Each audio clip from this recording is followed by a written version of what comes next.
एक बड़ी खबर आ रही है, मोदी सरकार ने बड़ा फैसला किया है। मोदी सरकार कल से एक ऐसी पंचायत शुरू करने जा रही है जिसमें मुस्लिम और दूसरे अल्पसंख्यक समुदाय के लोग हिस्सा लेंगे। कल पहली पंचायत हरियाणा के मेवात में होगी, इसके बाद 6 अक्टूबर को राजस्थान के अलवर में होगी। तो अल्पसंख्यक मामलों के मंत्री मुख्तार अब्बास नकवी भी इन पंचायतों में हिस्सा लेंगे। तो प्रोग्रेस पंचायत का आयोजन किया जाएगा। एक बड़ा और अहम फैसला मोदी सरकार का। आपको एक बार फिर से बता दें, यह एक ऐसी पंचायत होगी जिसमें अल्पसंख्यक समुदाय के लोग हिस्सा लेंगे।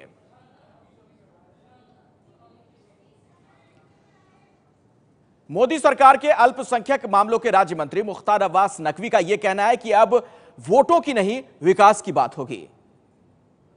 अल्पसंख्यक मामलों के केंद्रीय मंत्री मुख्तार अब्बास नकवी हमारे साथ हैं। वो हम बात करेंगे उनसे, जो सरकार प्रोग्रेस पंचायत नाम का एक आयोजन आप करने जा रहे हैं, क्या है इसका मकसद और ये क्या पूरा कर? हर गरीब, हर कमज़ोर तबके, हर पिछड़े, हर दलित की आंखों में खुशी और उसकी ज़िंदगी में खुशहाली आए, ये हमारी मोदी सरकार का संकल्प है। ये संकल्प हमारी सरकार का शुरुआत से है और इसलिए अगर आप देखें तो अब वोट का सौदा नहीं बल्कि विकास का मसौदा चलेगा। और इसलिए जो है वो हम जब कल प्रोग्रेस पंचायत कर रहे हैं तो उस प्रोग्रेस पंचायत में केवल वहाँ पर भाषणबाजी नहीं होगी, बल्कि हमने अल्पसंख्यकों के विकास के लिए, सशक्तिकरण के लिए क्या किया। हमने जो स्कूल बनाया उसका शिलान्यास होगा। हमने जो है वहाँ पर जो नर्सिंग कॉलेज बनाया वो उसका शिलान्यास होगा। हमने जो है गर्ल्स हॉस्टल जो बनाया उसका शिलान्यास होगा। उसके साथ ही साथ जो हम स्किल डेवलपमेंट के लिए क्या करने जा रहे हैं उसकी लोगों को जानकारी सीधे देंगे। रोज़गार के लिए क्या करने जा रहे हैं उसकी जानकारी देंगे। जो विकास और विश्वास का माहौल आखिरी आदमी के आखिरी पायदान पे खड़े हुए व्यक्ति तक होना चाहिए, उसकी हमारी ये कोशिश है और विकास और विश्वास हमारा संकल्प है और उस संकल्प को हम आगे। ये प्रोग्राम मूलतः तो अल्पसंख्यकों और मुसलमानों के लिए, अल्पसंख्यकों के लिए है, अल्पसंख्यकों के लिए है। और निश्चित तौर से जो अल्पसंख्यकों में गरीब हैं, जिन तक विकास की रोशनी पहुँच नहीं पाई, जो हमारे वोट के सौदागर हैं, उनके वोटों का एक्सप्लाइटेशन तो करते रहे लेकिन उनकी शिक्षा के, उनके रोज़गार के, उनकी तरक्की के को अनदेखा किया गया। लेकिन एक सवाल ये उठेगा और उठ रहा है कि 2 दिनों पहले कोझिकोड में प्रधानमंत्री ने कुछ बातें कही मुसलमानों को लेकर। उत्तर प्रदेश चुनाव आ रहा है, 2 साल के बाद ही आप लोगों को क्यों, सरकार को क्यों इन लोगों की याद है? नहीं, पहली बात ये कि अभी हम जो है जैसे कुछ बिल्डिंगें हम जो है उसको आज इनाग्रेशन भी करेंगे कल, तो वो बिल्डिंगें बनने में जो है वो टाइम लगता है, एक दिन में नहीं बनती वो ना। तो इसलिए जो है वो हर चीज़ जो है, कुछ बिल्डिंगें वहाँ बनेंगी, बनी हुई हैं, बनेंगी, बन रह चुकी हैं। 6 महीने में 8 महीना लगा होगा उसका इनाग्रेशन होगा।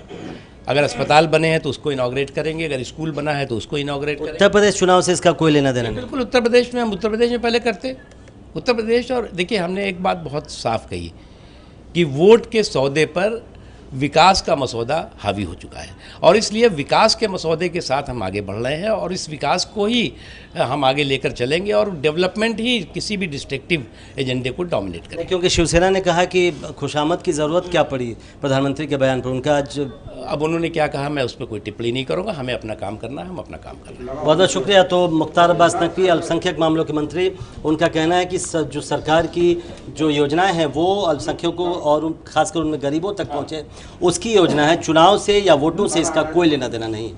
कैमरामैन दिवाकर के साथ प्रशांत, एबीपी न्यूज़, दिल्ली। तो वोट का सौदा नहीं बल्कि विकास का मसौदा होगा, यह कहना है मुख्तार अब्बास नकवी का। कांग्रेस के नेता मीम अफजल वो कह रहे हैं कि मोदी सरकार वोट बटोरने की राजनीति कर रही है। कांग्रेस नेता मीम अफजल हमारे साथ हैं। सर, ये जो प्रोग्रेस पंचायत मोदी सरकार करने जा रही है, क्या आपका प्रतिक्रिया? सबसे पहले तो मैं ये कहूँगा कि मोदी सरकार ने अपनी नाकामी मान ली है। 2.5 साल के अंदर उन्होंने ये दावा किया है कि देश में बड़ा प्रोग्रेस हुआ है।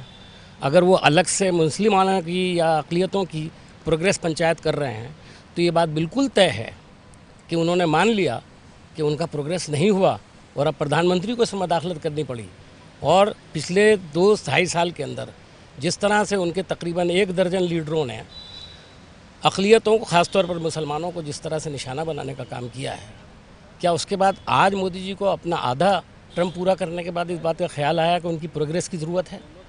क्या इससे पहले उन्हें नहीं मालूम था कि मुसलमानों की एजुकेशनल, सोशल और इकोनॉमिक कंडीशंस क्या हैं, उनका सर्विसेज में तनासुब क्या है? यानी ये कुछ खास मौका है जब ये चुना गया? नहीं, मुझे नहीं मालूम कि क्या ख़ास मौका है। उन्होंने केरला में भी ये बात कही थी तब हमने कहा था उनसे कि 2 साल 2.5 साल के बाद उनको अचानक ये लफ्ज़ कैसे याद आ गया। तो आज जो पंचायत करने की बात कर रहे हैं तो उसके पीछे मकसद क्या है?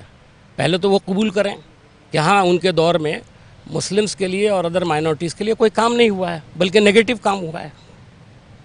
जो स्थिति है पाकिस्तान को लेकर के, एक तरफ दो मुख्यमंत्रियों ने कल बयान दिया पाकिस्तान को लेकर के, युद्ध नहीं होना चाहिए, केजरीवाल ने भी कहा और अखिलेश ने भी। दूसरी ओर सिंधु समझौते पर पाकिस्तान का कहना है कि वो एक तरीके से चीन की धमकी दे रहा है कि अगर सिंधु समझौता तोड़ा गया तो ब्रह्मपुत्र समझौता तोड़ने की बात चीन सोच सकता है। देखिए, ये सब पर गौर करना सरकार का काम है।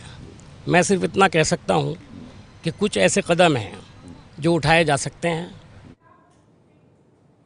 तो प्रोग्रेस पंचायत के संदर्भ में मीम अफजल का यह कहना कि टाइमिंग को लेकर सवाल खड़े हो रहे हैं। अब जाकर मोदी सरकार को यह कदम उठाने की याद क्यों आई? 3 दिन पहले, याद कीजिए, प्रधानमंत्री मोदी ने कहा था कि मुस्लिमों को सिर्फ वोट बैंक नहीं समझा जाए। पंडित दीनदयाल उपाध्याय जी ने कहा था, मुसलमानों को न पुरस्कृत करें और न ही उनको तिरस्कृत करें, बल्कि उनका परिष्कार करें। मुसलमानों को न वोट की मंडी का माल और न ही कोई घृणा की वस्तु समझे, उसे अपना समझे। तो कोझिकोड का यह प्रधानमंत्री का बयान और अब प्रोग्रेस पंचायत का फैसला। हालांकि विपक्ष का यह कहना है कि टाइमिंग को लेकर सवाल खड़े हो रहे हैं। क्या यह वोट बैंक की राजनीति कर रही है बीजेपी?